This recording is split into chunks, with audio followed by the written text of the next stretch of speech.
2016 University of Washington Freshman Convocation will be opened with the singing of the Star-Spangled Banner by Gabriella Tedeschi. Ms. Tedeschi is a freshman and plans to major in voice. She will be accompanied by the University Wind Ensemble, conducted by Professor Timothy Saltzman of the School of Music. We invite you to rise.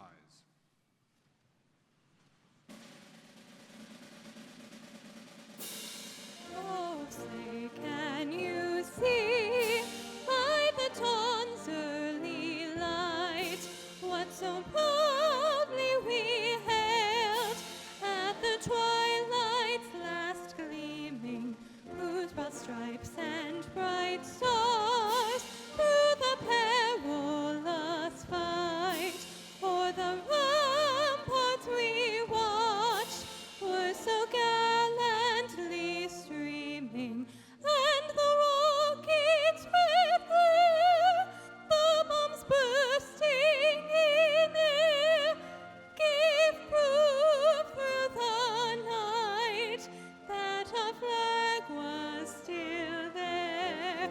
Oh, say does that star-spangled banner yet wave o'er the land of the free and the home of the brave?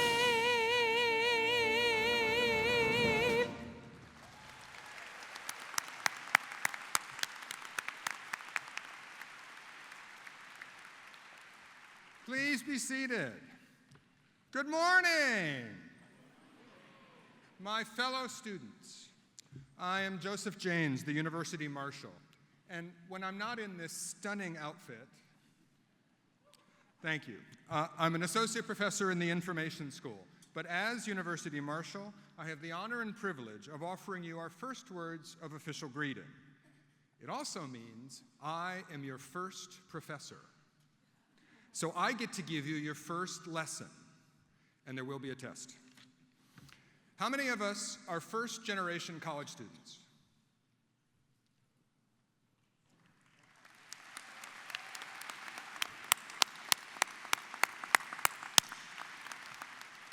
I am too, and once I sat where you sit, in a different place and time, at a convocation on my first day, and my strongest memory of that day was all of this, the symbols and signs you see around us. Look around up there, and you'll see banners representing each of the university's schools and colleges, arranged in historical order, starting with the College of Arts and Sciences and all the way around, ending with the School of Public Health. At commencement, some of you will be carrying these banners, and the rest of you will march in behind them according to your school or college. You'll also see these 4 ionic columns, which are replicas of the original columns that graced the facade of the university's first building, opened over 150 years ago in 1861, on a rise in what is now downtown Seattle, but was then an unincorporated village of fewer than 200 people, a testament to the foresight of the citizens of territorial Washington. These columns and banners are cherished parts of our university traditions. But it's not just this university's life and traditions you are joining. You are entering into the life and traditions of an ancient and continuous body of learning that goes back centuries all over the world. That connection is symbolized in the medieval caps and gowns we wear on these occasions, the President's Medallion, and of course, by the special ritual object the University Marshal carries in our ceremonies, the mace. The mace is an ancient symbol of authority that reminds us that universities are custodians both of enduring traditions of learning and of the power they bestow on those who come to learn. The University of Washington mace is embellished with finely wrought metal sculptures of the university seal and Denny Hall, and topped by a graceful rendition of Drumheller Fountain. My other memory of that long ago day was a question. What happens now? That I can't answer for you, but I can tell you this. You will learn things. Things you didn't know. Things you didn't know you didn't know. Some things you might not want to know. And at a few times, you may wind up even knowing less. It's okay, Mom and Dad. Those are all very positive signs. We will help, asking you hard questions to which often there are no good answers. Some of you will find answers nobody's found before, including to questions nobody has yet asked. As I said, I'm in the information school, so I can tell you a few things about knowledge and how it works. Knowledge is not a static, passive thing. It changes, evolves, interacts, confuses, puzzles, illuminates, contradicts. It changes you, and you can change it. How important, how durable is knowledge? I'll give you one example. This is a votive disc showing the Sumerian high priestess Enheduanna at worship. She lived about 4,300 years ago, and we know who she is because she wrote, including a hymn to her goddess, now known as the Exaltation of Inanna. In that hymn, she refers to herself, so we know her name. In fact, she is the first known author of anything, and she is also one of the earliest women whose name we know. 200 generations ago, she might have conceived of something we take completely for granted, the idea, the concept of authorship. We now know that the complex atoms that we're made up of were forged in the death throes of long-departed stars eons ago and light years away. So in a very real sense, our exploration of the worlds out there and the worlds inside us all are the universe trying to understand itself. We are the repository of knowledge about everything that is or ever has been. That is your lesson, and here is your test. What will you do with that? What will you make of what you learn in the next few years and beyond? No pressure, no pressure. Just study hard and make us proud, as I know you will. And one more thing. When you need help, ask a librarian. You're welcome.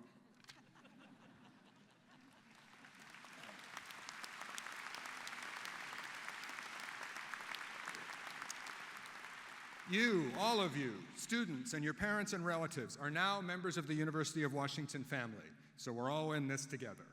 Like families everywhere, we will help each other, support each other, occasionally disagree and even fight now and then, but ultimately come together in our devotion to the project of creating a better world and a better future. I can't tell you how much I envy the opportunity and adventure that lies before you, and I can't wait to see all the marvels you produce. And I wish you all the best. Go do great things.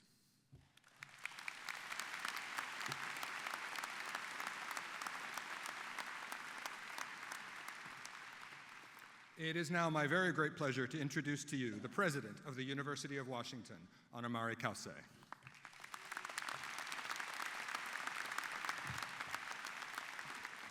Thank you, Professor James. I can tell you're all up to that first exam, aren't you? We'll be back here about 4 years from now, and we'll see how you do. Well, hello, class of 2020. It's my great privilege to officially welcome you to the University of Washington.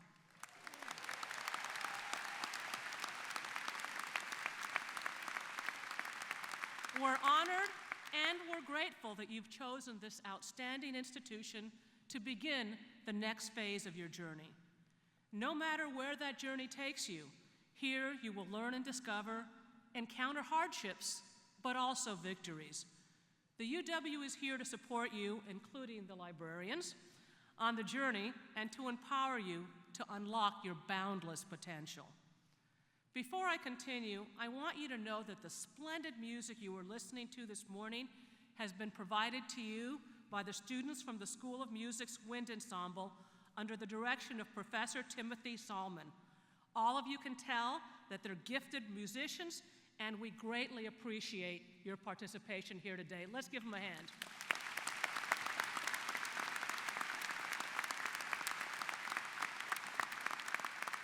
I'd also like to introduce our stage party today, beginning with our regents.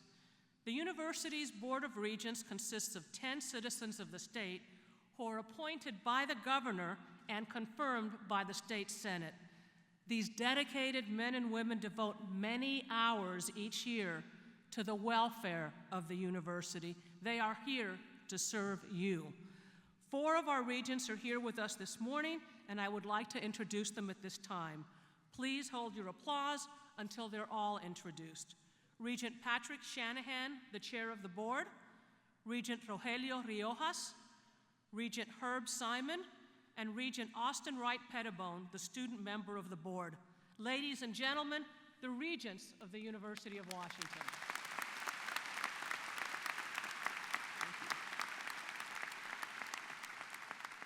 Also seated with us on this platform are the deans of the university's 16 schools and colleges, the senior administrative leadership of the university, faculty members, and representatives from the student body, the faculty senate, and the Alumni Association. Would all of you please stand and allow us to thank you for being here?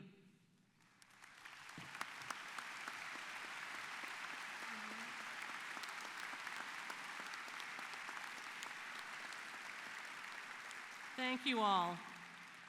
And thank you, students and parents, families and friends, for being with us here today. This is my first year speaking at the convocation as the real president. But 30 years ago, I arrived here as an assistant professor. It was on September 15th, 1986, so almost 30 years to the date, and this has been my home ever since. While I know that most of you will spend 4, maybe 5 years here, not 30, parents, it's okay. We're not intending for them to be here for 30 years.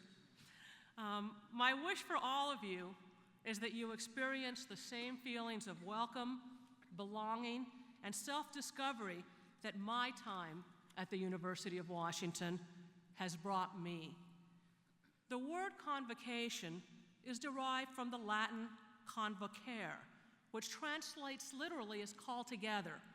And I can't think of a more appropriate way to describe this moment. We're called here together. You're here because you answered the call, and together we will change the world. At the University of Washington, we like to say, we is greater than me. Each of you as individuals has incredible, powerful potential to do great things, really world-changing things. But I promise you, the power you possess as an individual pales in comparison to the power that you possess together. This is your first real moment together as Huskies, but it won't be your last. To mark this moment, though, I'd like us to do something kind of special, kind of different. Introduce yourself to one of your neighbors. Take a moment to find out where they're from, and then take a selfie with them, or even a couple of people around you. Parents, do that too. All right. Hey, and we should all join in.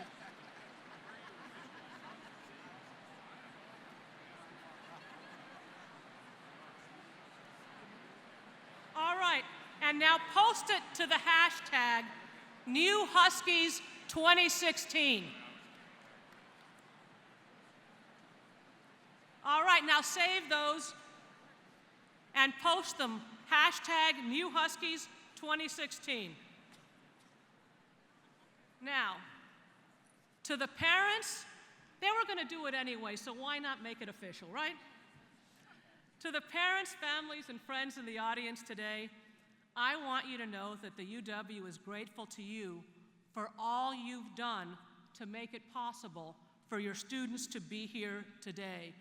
I've done a lot of work with homeless youth, and I know the importance of family and the importance of parents, and they would not be here without your support. You picked them up from soccer practice and play rehearsals. You checked to make sure their homework was done.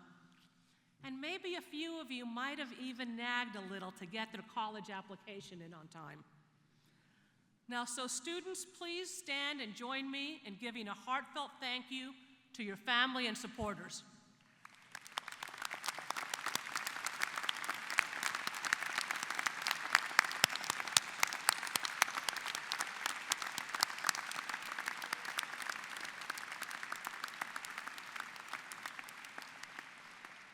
Don't worry, it may seem like they're dying to be left alone. They need you. And finally, to the class of 2020, this is your moment, and I urge you to seize it. Dare great things, make mistakes, and then learn from them. Form lifelong friendships. Be inspired. Inspire others. Show compassion. Work hard. Above all, be open to new experiences. When I was your age, starting my college career, I thought I knew exactly what my future held. I planned to major in journalism and follow in the footsteps of Woodward and Bernstein, who changed the course of history with their reporting on the Watergate scandal. But a funny thing happened along the way. As I pursued my studies, I took a psychology class, and I learned about a field I never considered before. I learned how to conduct research. One of my professors asked me, and so I became an undergraduate teaching assistant. And I realized how much joy I got out of sharing my knowledge and insights with others. You know, people will tell you discover your passion. Well, I think it's not so much like you discover your passion or that you discover your path. That's always seemed a little kind of mystical to me.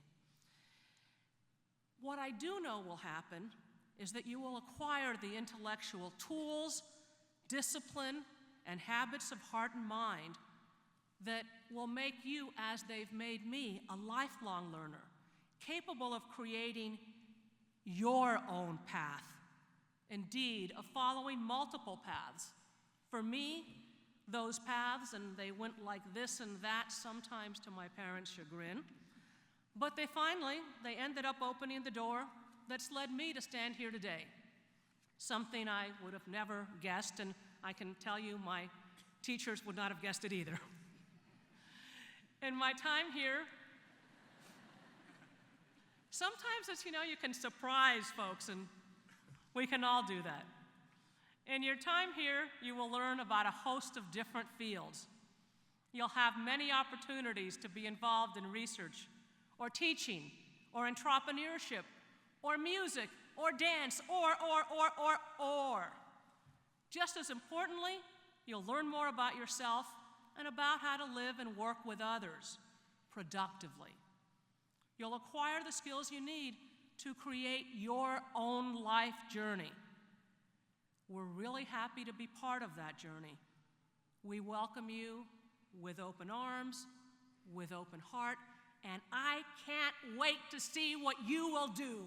Welcome to the University of Washington.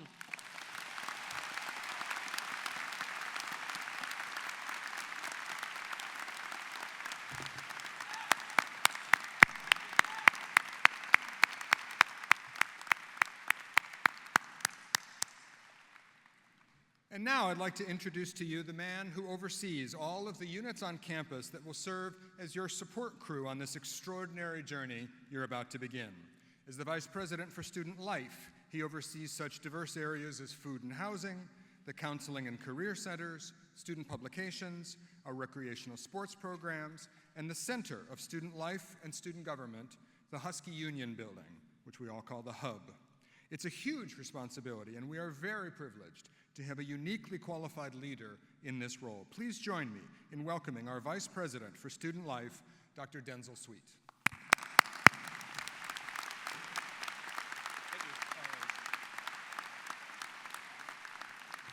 Good morning, Huskies. Thank you, one good person out there. I cannot tell you how happy we are to see you here because we have been busy all summer preparing for your arrival, and we just could not be more thrilled that the day has finally arrived that you have joined us on campus. And each of us welcoming you on the stage this morning represents but a small portion of the many individuals on campus who are passionate about helping you have a successful experience here at the UW. Perhaps the only thing we're not passionate about is seeing our faces 8 feet tall on that screen, but that might be me. I have a very simple message for you this morning, and that is you are not alone. The UW can feel like a very large place, but you will find that there are countless faculty, staff, and alums who stand ready to assist you on every step of your journey. We know that some of you arrive here perhaps a little apprehensive about what the future will bring, especially your first year on campus. And I wouldn't be surprised if some of you out there are wondering if it's too late to ask mom and dad for homeschooling. It is, but worry not. You will have the time of your lives here. However, it will not be without challenges, but there's an old saying that it takes both universities and adversities to teach us everything we need to learn in life. And learning to be resilient in the face of opposing views and challenging situations is what has made Huskies leaders around the world. We in the Division of Student Life are here to help guide and support you as you embark on this transformational journey of discovery. We are here to listen when times get tough, to help you with career choices, and to ensure that you have a friendly and inclusive environment within the larger university community. We also offer a wide variety of activities designed to enhance your personal health, which we know is critical to academic success. Student life, in conjunction with our partners in the Office for Minority Affairs and Diversity and in Undergraduate Academic Affairs, serves as the hub of many of the activities that complement your academic pursuits. And make no mistake, your academic pursuits need to remain your #1 priority, but you must also get involved. And I want you to hear me when I tell you that your UW experience, it will be incomplete if all you do is go to class, go home, and study all night. We know from years of experience and research that students who participate in the fabric of campus life, who hold officer positions in their residence hall association or in undergraduate student government, these students graduate at higher rates, they are more satisfied with the college experience, they have better grades, and they are less likely to drop out. My message for you here this morning is whatever your course of study, whatever your passion, as the president said, just remember why you are here and to stay focused on your goals. It is critically important that you do well in the classroom, but also that you get involved with your university at every level, starting with the amazing faculty, the wonderful staff, and your fellow students. Let me close by reminding you of the inspirational words of the great educator, Dr. Benjamin E. Mays, who said, "It must be borne in mind that the tragedy in life does not lie in not reaching your goal. The tragedy lies in having no goal to reach. It is not a disaster to be unable to capture your ideal, but it is a disaster to have no ideal to capture. Not failure, but low aim is the sin." I and all my colleagues here on campus all once sat in the same seats you now occupy, and we look forward to supporting you through your successful and meaningful Husky experience. And now I'd like to introduce to you someone who has challenged herself to succeed both academically and in significant leadership roles. She's a public health major and will be starting her senior year as president of the Associated Students of the University of Washington. Please join me in welcoming your student body president, Daniel Menyes.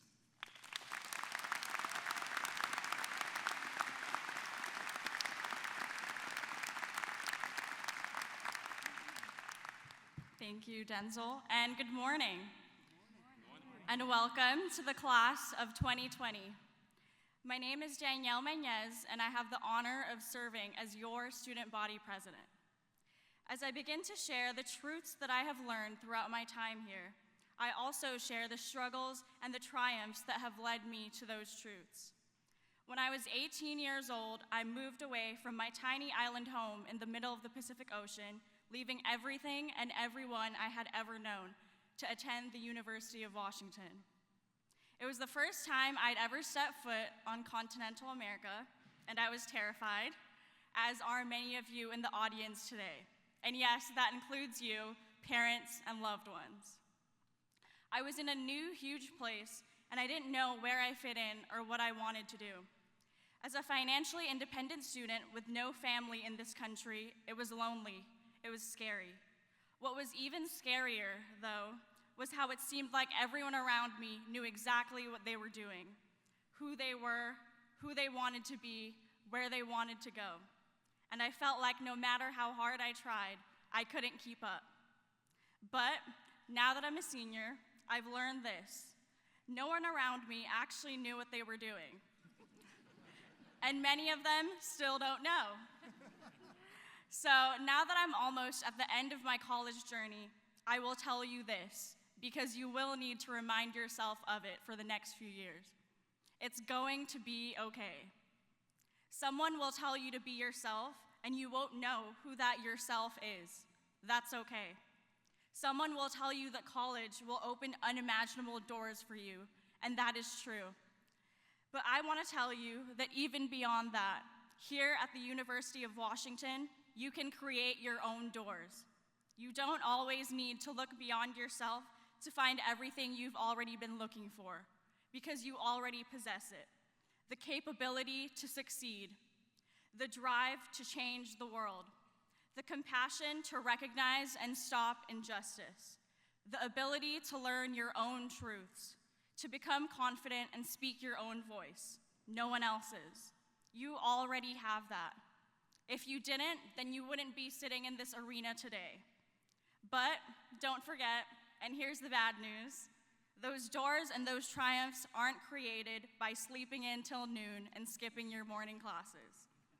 They aren't achieved by laying low and drifting through the next few years. Your dreams can't come true if you don't know what they are to begin with. And I was in that same boat as a freshman just a few years ago. To realize what those dreams are, it takes time.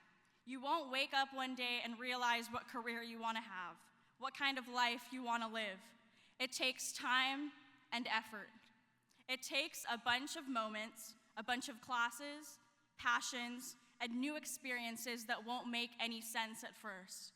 They won't fit into any college or life plan that you may have set up, because the next 4 years of your life probably won't make any sense until you are at the very end of it. So don't rely on any single roadmap or formula for success, because it doesn't exist. In order to succeed here at the University of Washington, you must take risks.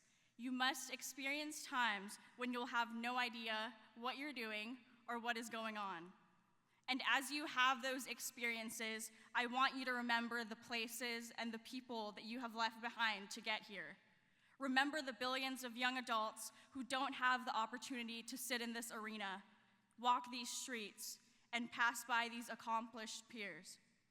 The number of people who wish that they could be sitting in your seats right now are overwhelming. In the next few years, you'll have experiences and opportunities that many people, including yourself, couldn't even dream of. So I encourage you by the words of one of my favorite quotes: be present. Be present and open to the moment that is unfolding before you, because ultimately, your life is made up of moments. So don't miss them by being lost in the past or anticipating the future. You are here now in this very room, about to embark on the most uncertain yet exciting time of your life. And everyone on this stage and in this room, the caring loved ones surrounding you, the accomplished people behind me, and the incredible peers beside you, we are right here with you, rooting for you to win, to succeed. So welcome, class of 2020, to the greatest time of your life, here at the greatest university in the world. Thank you.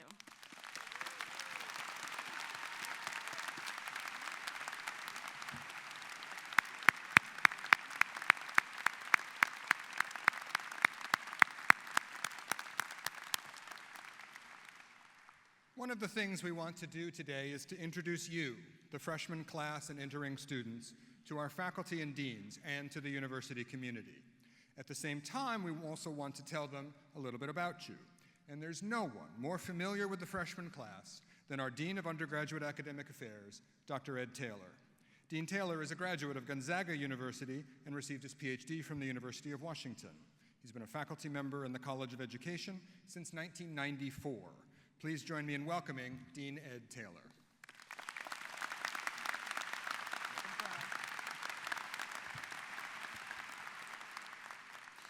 Just months ago, you received a letter in the mail that said, congratulations, you were accepted to the University of Washington. And shortly after you received that letter, I thought I would reach out to, and my colleagues would reach out to those who know you best and ask for letters and notes, not text, not post, but just pen to paper or pen to 3x5 card, to just wish you well. Hundreds of parents responded. So I'd like to read a few and make some observations about things that I heard from some of your parents and loved ones during the course of the summer. First, from a father to a son. Dear Paul, many years ago, I went to the University of Washington as a student.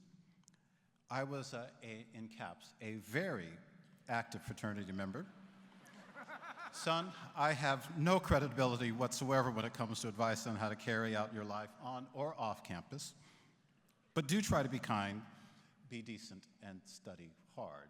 We learn more about this father than we do about the son. Dearest Amy, I'm in tears as I write this. Never forget that your brother and I love you dearly. Seriously, your brother does love you. Dear Marcus, please graduate. Please. Please. 3 times in caps. Derek, when you have down moments, do what I did at your age. That's a tricky start. Put on some Springsteen, specifically Born to Run, or some Bee Gees, Staying Alive. Maybe some Marvin Gaye, but call me before you put on Marvin. I don't know what he meant by that. I met a mother standing this summer in front of the majestic and awe-inspiring Suzzallo Library, and she was just standing there with her daughter off in the distance on this sacred land of the Duwamish. And I could see that she was holding back tears, so I approached her and asked her if she was well, and she said, I'm a bit of a mess. I can't believe my daughter's going away. She's going to leave home. And I will miss her so, so much. And she's going to be leaving soon. I asked the mother, I said, where are you from? Tell me where you came from. She said, I live in Montlake. For those of you who aren't from Seattle, Montlake, if you go out these doors, you'll be in Montlake. We are technically in Montlake now. What I learned from this mother is that it doesn't matter where you are from, it's where they are going that seems to matter so, so much. I saw a father standing out in a place that we call the quad. And the father was standing, and oddly enough, he was just looking at his hands with the son off in the distance, and so I approached him. And I asked if he was well. And he held up his palm. He did this, and he pointed at his son with his palm in the air. And he said to me, 18 years ago, I held that baby in the palm of my hands. And I was absent any words, so I am not the least bit ashamed to tell you what I did next. I stepped forward, and I gave him a hug. And not one of those kind of clasp hand, pat on the back kind of man hug. I mean, this was a father-to-father hug. No words came to mind, but a line from Dr. Seuss did. How did it get so late so soon? It is night before it's afternoon. December is here before it's June. My goodness, how the time has flown. How did it get so late so soon? You have done well, parents, grandparents, brothers, sisters, and loved ones. Here are a few things about this incoming class that make you kind of distinct. Over 43,000 applicants to the University of Washington. 6,628 are in your class. 53% of you are female. 47% of you are male. That, I don't know what that means, but that's just a fact. Your average GPA, like last year's incoming class, 3.78, but that's not what got you into the University of Washington. It may well have been how you treated your grandmother, how you treated your neighbor, how you treated your auntie, or your teachers, for that matter, like Professor James. You have some things in common. There are 68 Emilys in your class. But only one Emily right there in the corner with that lovely pink hair from Charles Wright Academy. Wave to him, Emily. There you are. There are 50 Sarahs, there are 37 Emmas, there are 35 Rachels, and one Elizabeth Happercamp. Elizabeth, raise your hand. Yesterday, I happened to see you in the cleaners cleaning your ROTC uniform because you're going to serve. Elizabeth, thank you for serving. And keep dancing as you do so. Keep dancing, Elizabeth. Proud parents. At least 6 Brooks, but only one Brookie from Kirkland, daughter of Keith and Monica. There's one Zhao Chang, there's one Almira Ray. There is one Noah in this group, parents right behind you. Welcome, Noah. 58 Michaels, 57 Andrews, but only one Andrew who goes by Tiger. 41 Ryans, 41 Daniels, one Rodrigo, and one Yao. In this class, there are over 4,000 students from the state of Washington. Many of you are close to home. As I mentioned your school, feel free to applaud. If I miss your school, feel free to frown at me and talk to me afterwards. 106 students from Newport, 98 from Bothell, 89 from Skyline, 87 from Bellevue, 73 from Issaquah, 71 for Interlake. One student comes to us all clean from Soap Lake. One from Zillow, one from Forks, one from Nia Bay. 10 Port Angeles kids joined us. 57 students from Franklin joined 55 from Garfield. You're no longer rivals. You are your brother and sister's keepers now.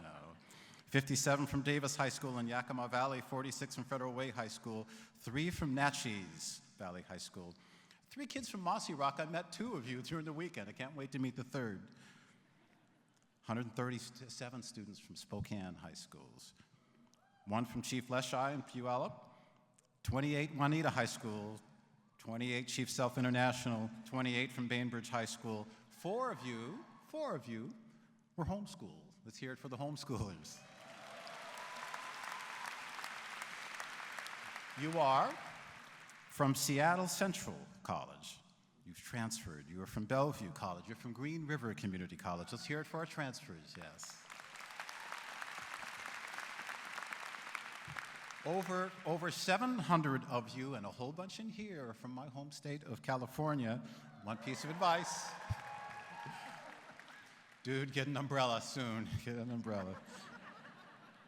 Oh, so this one quacks me up. Over 100 students waddled across the Oregon border and are now University of Washington Huskies. Oh, no, so a special applause for the 15 bold and brave who came in search of gold and purple. Came from Pullman High School, followed their heart, followed the beloved light, left Pullman, and are now Huskies. One student from Sudan, one from Bangkok, China, over 500 students from China. 78 students from India, 1 from Cameroon, from South Korea, you're from Taiwan, you're from Malaysia. 31 students said goodbye to mom and dad at the Kuala Lumpur airport and made their way to Seattle. 23 from Canada, from Thailand, from Indonesia, Singapore, Saudi Arabia. 11 students from Japan said goodbye to grandma in the Tokyo airport, and you're here. So I would like to ask the students to stay seated and the parents and families and guests to stand for a moment. Everybody stand, guests and parents and families, and students stay seated. And I want students for you to take a look at the circle of support around you. I want to give the final word to a grandmother who wrote on a 3x5 card and reminds us that we should never underestimate the power of a handwritten note. And as you're standing, I'd like you to raise your hand like the father, the palm in the air. Raise your hand. And so I want you to repeat after me the note that I got from a grandmother. Dearest, and repeat after me. I wish you strength when you are sick. I wish you hope in the face of despair. I wish you warmth when it is cold. Let's do this loud enough so they can hear us. I wish you peace when you are conflicted. Courage, dear, in the face of fear. I wish you love, abiding, unwavering love. Her last line is so powerful and moving. She says, I pray, no, I promise that when you reach the end of the journey, that I will be there with you to tell you how proud I am. Those standing, would you please join me in a round of applause for the class of 2020.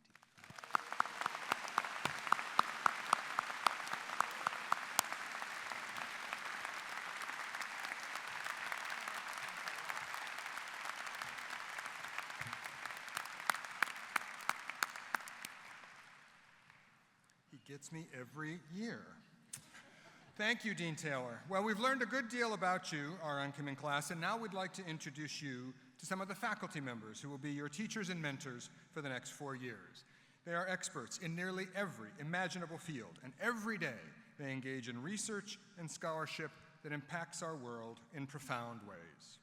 The person who knows our faculty best is our provost, Jerry Baldesty.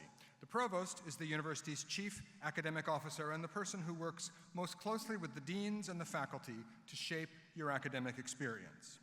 Dr. Baldesty is a professor of communication and Distinguished Teaching Award winner and alumnus, and has been on the faculty of the University of Washington for nearly 40 years. Please join me in welcoming our provost, Jerry Baldesty.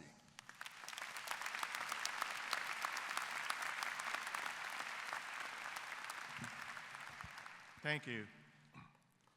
I want to stress, I came here as a first-year student many years ago, so this event's always pretty exciting for me because I'm excited about you who are joining us as part of our Husky family, but it also reminds me of my time here when I came and the excitement that I had and the fear that I also had at the same time.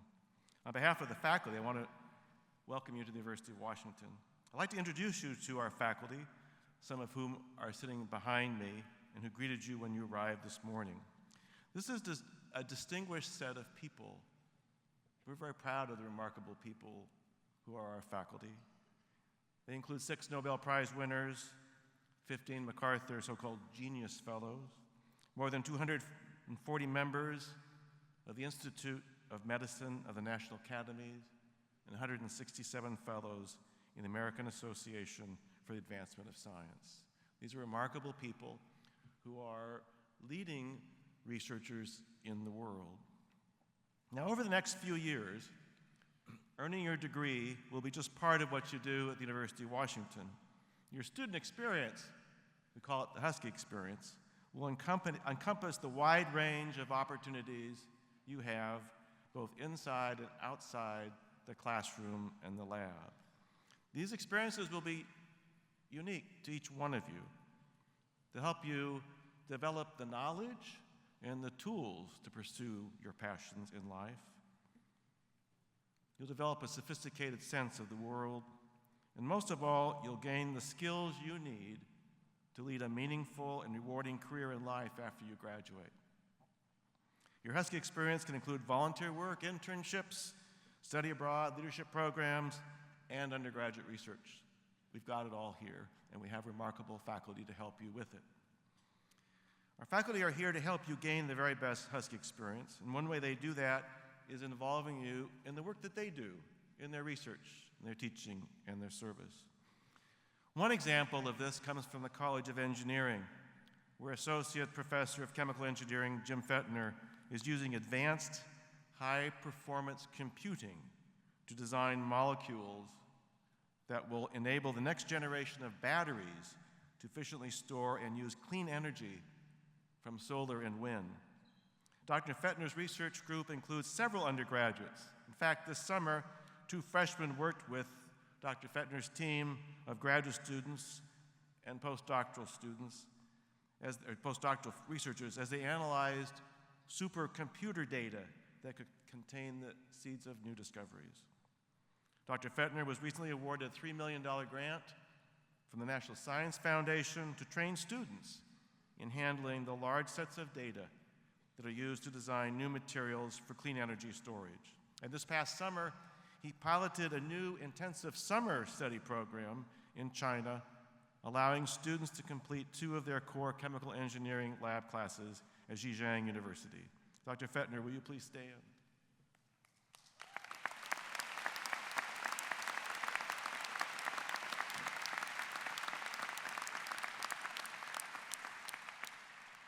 Seattle's position on the Pacific Rim has prompted us to develop new ways to combine learning with global engagement.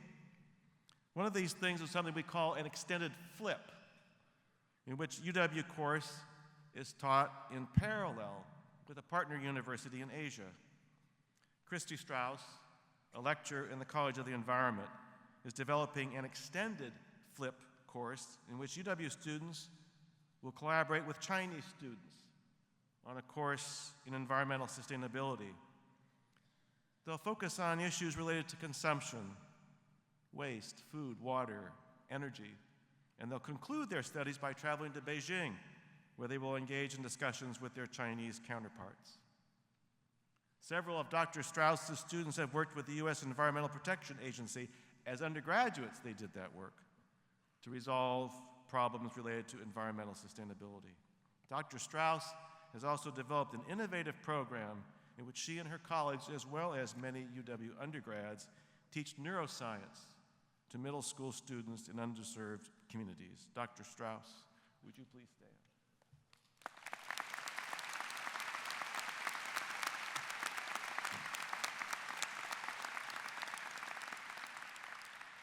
Another example of the collaborative learning experience our faculty offers you comes from Professor of Sociology Alexis Harris. Dr. Harris teaches undergraduate classes on social problems, race and ethnicity, in the juvenile and criminal justice system.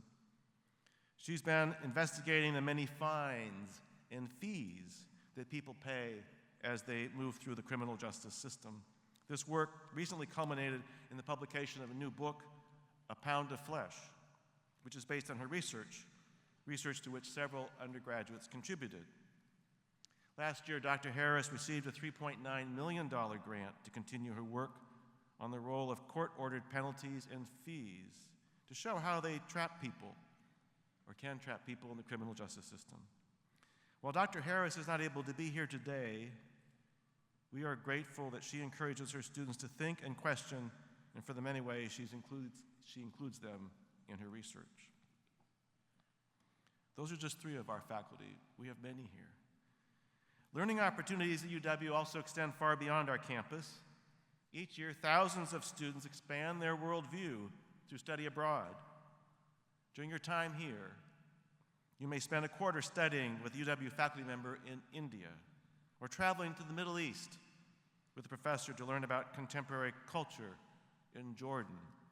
Or you may choose to explore art, culture, sociology at the university's centers in Rome, Italy, or Lyon, Spain. These are just a few of the many opportunities you will have to create your own Husky experience. They're provided to you by our professors who are among the leading scholars, researchers, and teachers in the world. Even as a first-year student, you can be involved in the university's mission of research, teaching, and public service. Don't wait. Jump in. Education is interactive. We'll help you, but you need to meet us halfway. So go to class. My core advice, the top three things: go to class, go to class, go to class. Get to know your professors. Visit during their office hours. Don't be shy. Ask them about their research, their writing, their teaching. Ask their advice. Your professors will help you make the most of your time as a student at the University of Washington. You are the reason they are here.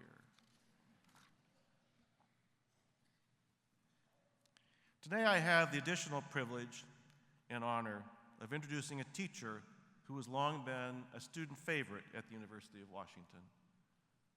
Dr. Holly Barker is a senior lecturer in the Department of Anthropology and the curator for Oceanic and Asian Culture at the Burke Museum. She's an award-winning author of 2 books that expand upon her extensive experience and research in the Marshall Islands, where the United States detonated 67 nuclear bombs between 1947 and 1958. Dr. Barker first went to the islands in 1988 as a Peace Corps volunteer, and she'll talk a bit about this in a second. And later served for many years as senior advisor to the ambassador at the Marshall Islands Embassy in Washington, D.C. Her research focuses on the history of U.S. nuclear testing in the islands and the serious cultural, environmental, and health consequences of that teaching. In 2013, Dr. Barker received the university's Distinguished Teaching Award, our highest honor for teaching. That same year, she was one of 5 faculty mentors selected by students who participated in the Undergraduate Research Symposium. They nominated her, and she was tapped for the Undergraduate Research Mentor Award. She consistently engages her students in ways that have a profound impact on their lives. As one student said, she, quote, cultivates classrooms of people that are more than just classmates. She fosters the development of communities where people genuinely care about each other. Please join me in welcoming Dr. Holly Barker.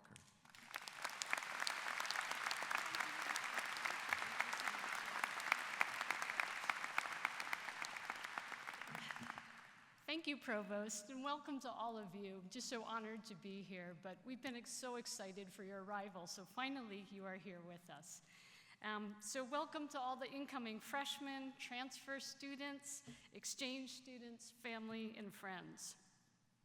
While many people think about going to university to receive knowledge, you're here to add to the collective body of knowledge we all draw from. Each group of students traveled unique pathways to arrive here and builds on our potential to better understand the diverse, complex world we live in and to draw on the best of our humanity to address the challenges before us. I'm in the anthropology department, a discipline that studies human behavior and celebrates cultural diversity. I'm also at the Burke Museum of Natural History and Culture that's located right at the entrance at 45th and 17th, where the big W sign is located. Through the study of anthropology at the Burke Museum, we see the brilliance of human ingenuity, science, and beauty that's been passed down from generation to generation in the material culture or objects in our collection. And I'm going to talk about one of those objects in just a few moments. With the first day of classes approaching, I was asked to share some ideas with you about how to approach that experience. Before I share those thoughts, however, I want to tell you how they connect to a single excruciating day when I was 22 years old and had just finished my undergraduate education. As you heard, I signed up for the Peace Corps after college, and I was assigned to serve in the Marshall Islands. University of Washington, by the way, has the highest number of Peace Corps volunteers of any university or college, which says a lot about our students' commitment to global citizenry. It's worth applause.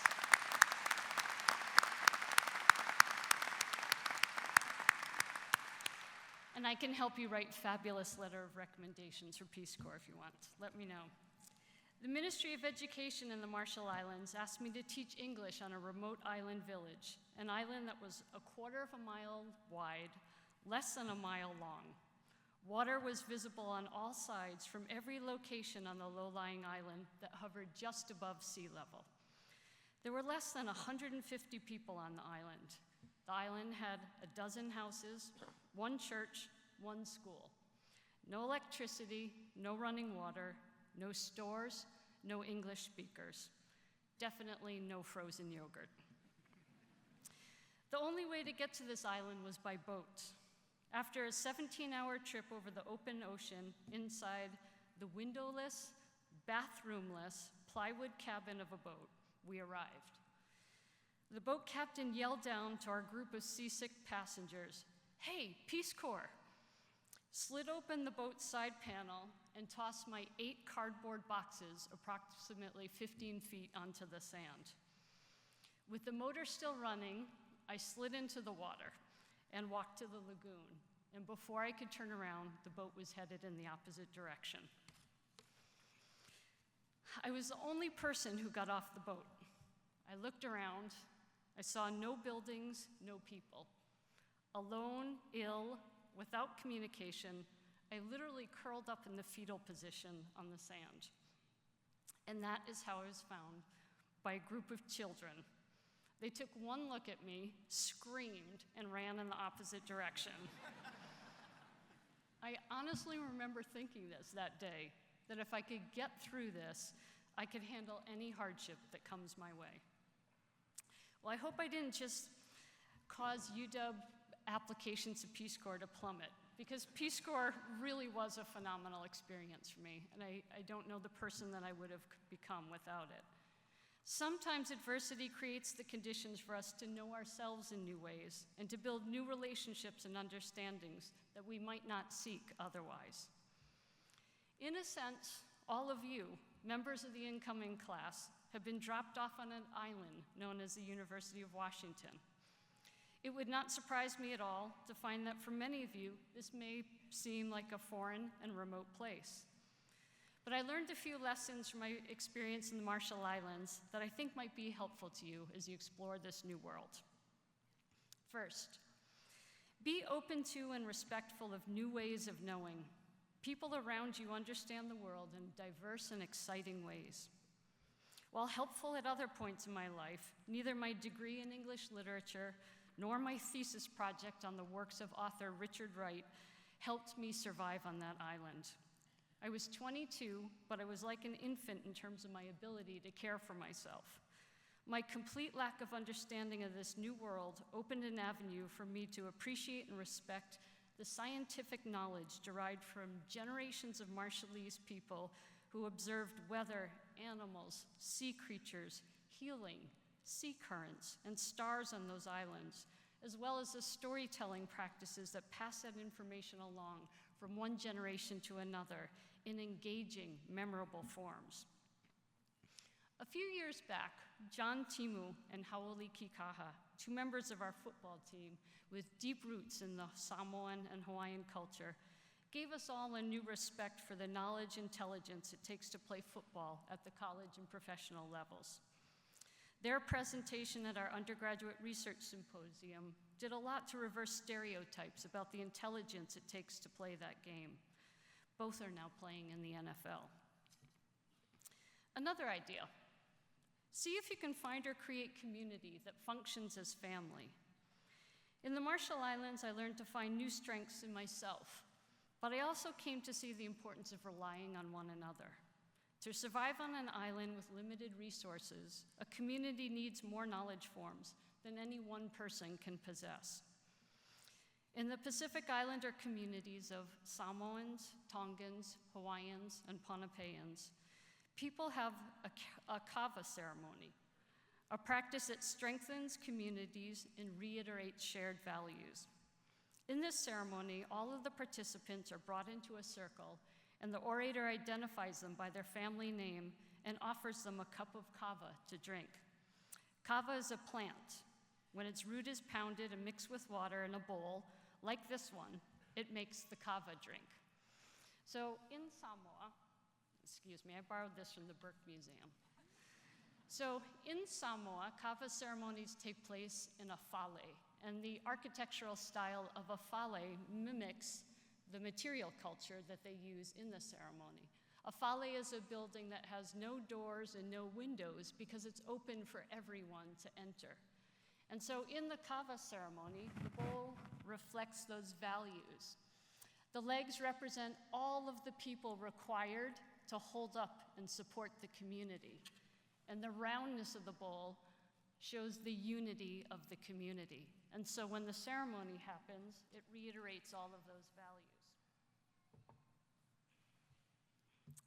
Similarly to the kava ceremony, the ritual of today's convocation builds our own Husky family. And family is important. I don't think Dr. Ed Taylor knows this, as I've never told him this before, but you won't be surprised after you hear this story.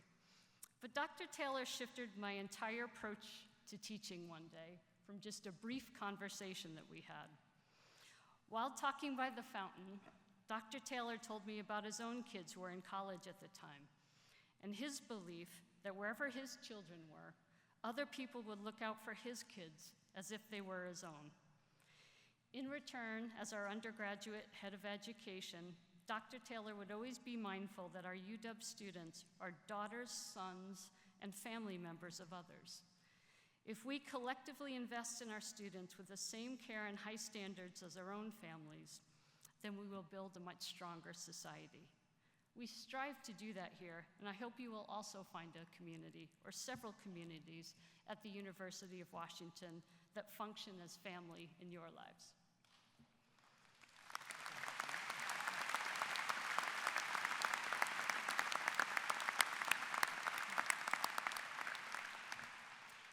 At the University of Washington, the Research Sisters are creating a learning environment where research is not individual, but collective. This group of Pacific Islanders explores opportunities to connect their families and communities to their education at University of Washington so they can fulfill their cultural obligations to give back to the many people who support them. As a result, students access knowledge that's impossible to find in textbooks, while gaining an appreciation for the ways that their University of Washington education can benefit their communities. Third idea, connect your education to the broader world. See if you can explore service learning classes where you enter into reciprocal and respectful relationships with some of the diverse communities in the Seattle area. Although I worked as hard as possible to serve the island village during Peace Corps, ultimately, I learned much more from the Marshallese people than I gave.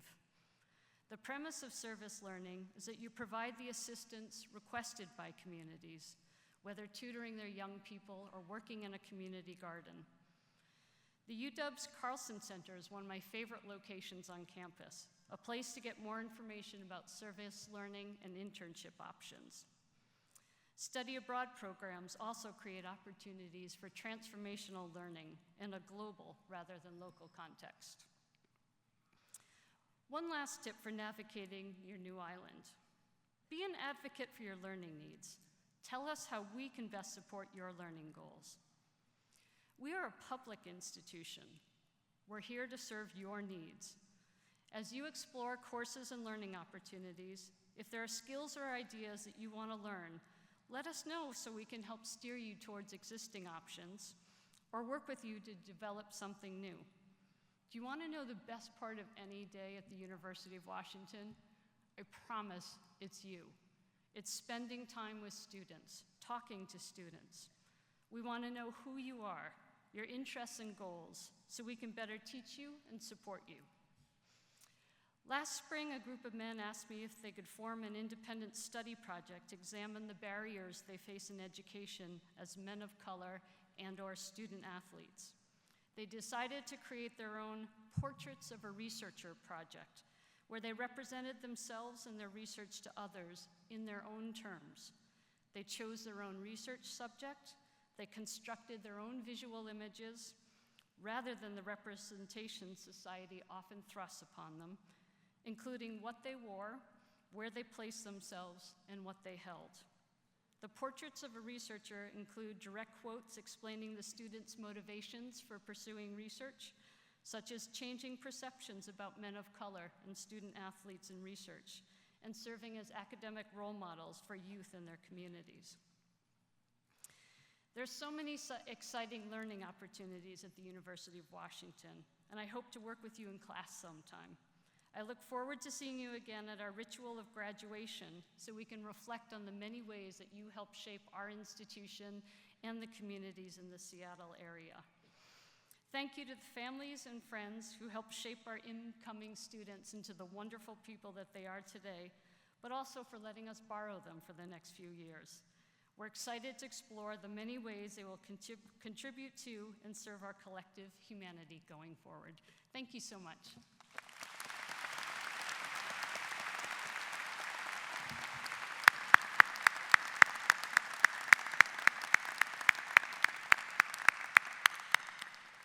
That was great. Thank you, Holly.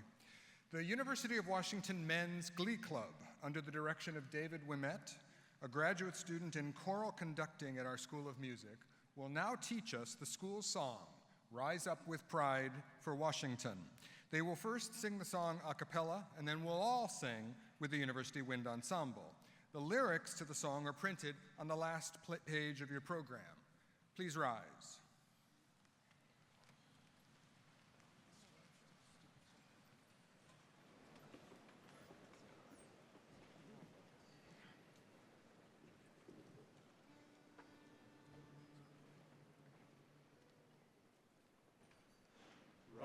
up with pride for Washington, for purple and for gold. From far and wide we meet as one, as Huskies proud and bold. Washington, we hail to thee, honor, truth, integrity, forever shine from lake to shore, your light upon us evermore. Rise up with pride for Washington, together hand in hand, we will proclaim our loyalty in song throughout the land. Washington, we hail to thee, honor, truth, integrity, forever shine from lake to shore, your light upon us evermore.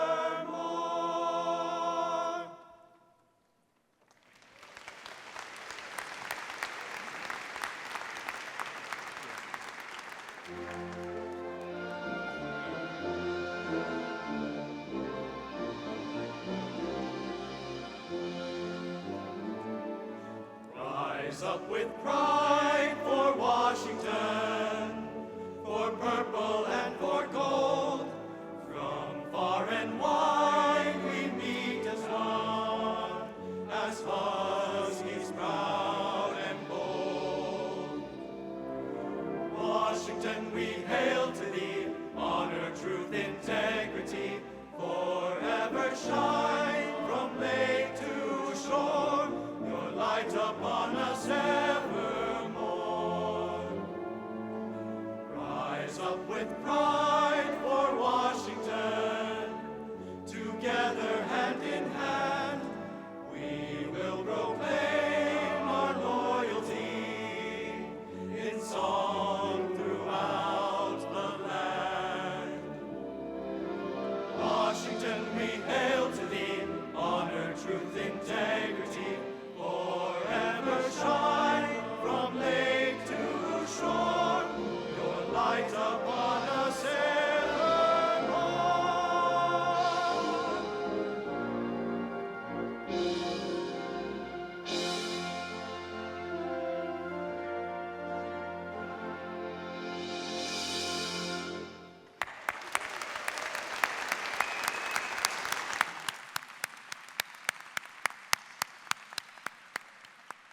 Please be seated.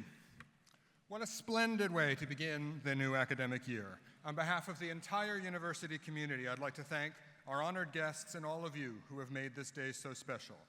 The audience is requested to remain seated until the completion of the recession by the platform party. The 2016 Freshman Convocation of the University of Washington is now closed.